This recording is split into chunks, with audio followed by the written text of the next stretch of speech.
Tidbit Tuesday. What y'all up to? This Tidbit Tuesday, I wanted to discuss something interesting that we do with our mouths.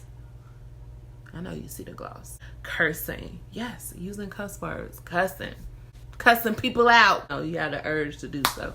I was having a conversation with a friend of mine, and we were talking about using cuss words and if it's really that big of a deal, if it's something that God really has an issue with, or is it something that, very prude church folk made up. Cussing is one of those things where there are scriptures that talk about the way that we use our words. There are a lot of scriptures that kind of allude to the way that we speak as a very powerful entity in our own lives as well as the lives of others. Speaking death upon someone else is almost the same as murder, whether we're speaking about our own situation or those around us. And so words are very powerful. Therefore, cussing is something that can be seen as very powerful. But I'm not here for a lecture on why you should or why you shouldn't cuss. What I'm actually here for is the fact that some of us have decided to stop cussing, as a respect to God, maybe a respect to our elders. Maybe we have had an elevation in our lives where we want to kind of tone down the words that we use. We want to be a little more respectful, and therefore we switch up how we express ourselves. Maybe we gain more education and we decided that, instead of using these words we're used to, we want to appear more intelligent and more accomplished. And so we take some of those swear words out of our vocabulary. For whatever reason, we might decide to stop cussing. The intent is still there, but we switch the actual words that we use. That's a good starting point, but it's not the finish line. Of course, we have some who believe that, as long as you take the cuss words out of it, you're good. I would take it a step further. If you've ever read a book entitled Hung by the Tongue, it's something I read in college.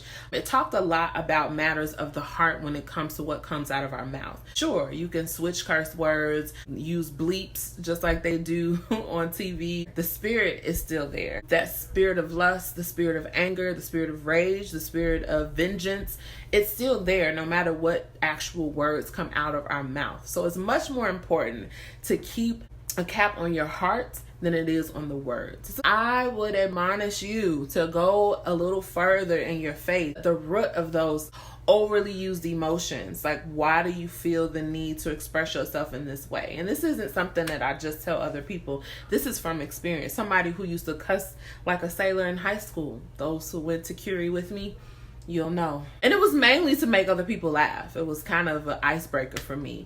But I understood that there was something behind it that God was not pleased about. And so I started this journey of kind of trying to understand what it meant to cuss and what matters of the heart meant. The root of some of the issues. Like I was putting on this front and wanting attention from other people because I was this, this girl who seemed quiet for most of the time. And I would say these things and it would shock people, and they'd be more excited and more entertained around me. Are you not entertained? That uprooted other issues, deeper issues than just the cuss words. Yeah, I had a lot of issues too. It was something beyond that God wanted to get to the root of. And it took several years to even get to admit that to myself, let alone to add it to my prayer list. We get offended or we feel like people just don't respect us unless we use certain words. Why do you feel like people don't get you unless you cuss at them? Where does that come from? I literally went from asking certain questions to praying to God. That became my prayer list. God, why don't people understand me? Why don't people take me serious when I say certain things? Am I coming off as insecure? Am I insecure? What is that all about? Like all of that is a conversation you can have with God. Trust God with you. Let Him unpack some of those things for you.